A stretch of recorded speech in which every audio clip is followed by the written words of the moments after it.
Chapter 7. Marcus stepped slowly, clutching the basket. At first he didn't notice how people moved aside for him, how slaves bowed their heads.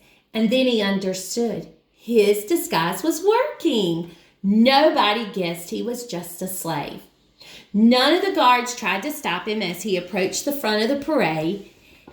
Marcus saw the lanista, his chest puffed out, and there was Tata. The big guard was jabbing him in the back with a spear, laughing at Tata's pain.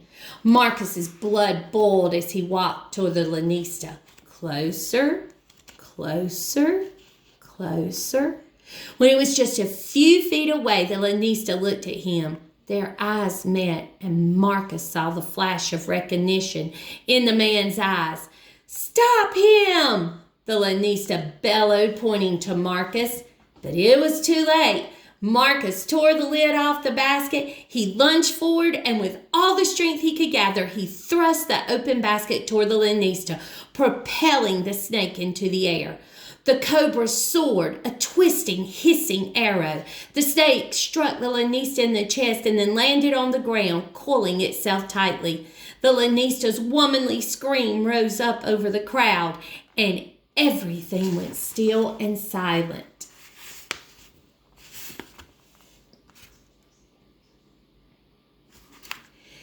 People stared, hypnotized by the sight of the cobra. The creature lifted its head, rising, rising, rising, until it was as tall as a child. It flared its great hood and then opened its mouth to explode, its silky pink mouth and killer fangs. Hiss! And then, as Marcus himself had pulled a lever, the earth started to rumble just as it had earlier. Stones crumbled and fell from the walls surrounding the barracks. A roar echoed from deep under the ground.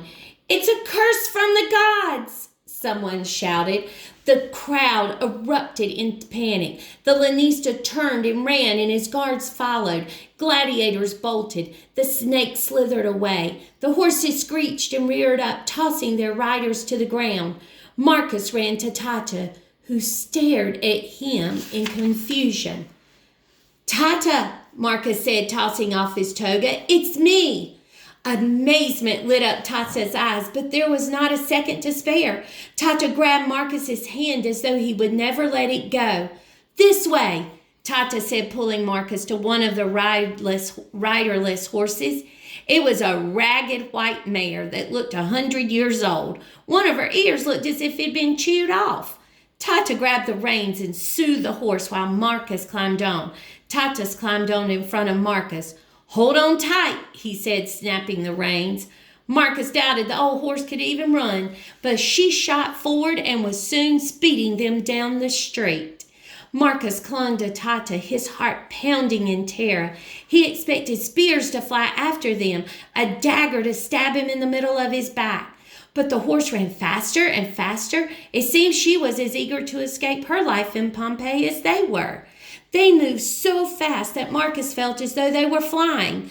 Closing his eyes, he imagined this old white mare was the winged horse Pegasus, and that they were soaring through the clouds. When he opened his eyes, he was shocked to see that they had passed through the city gates. Tata raised his fist to the heavens and let out a Latin cheer. They had made it.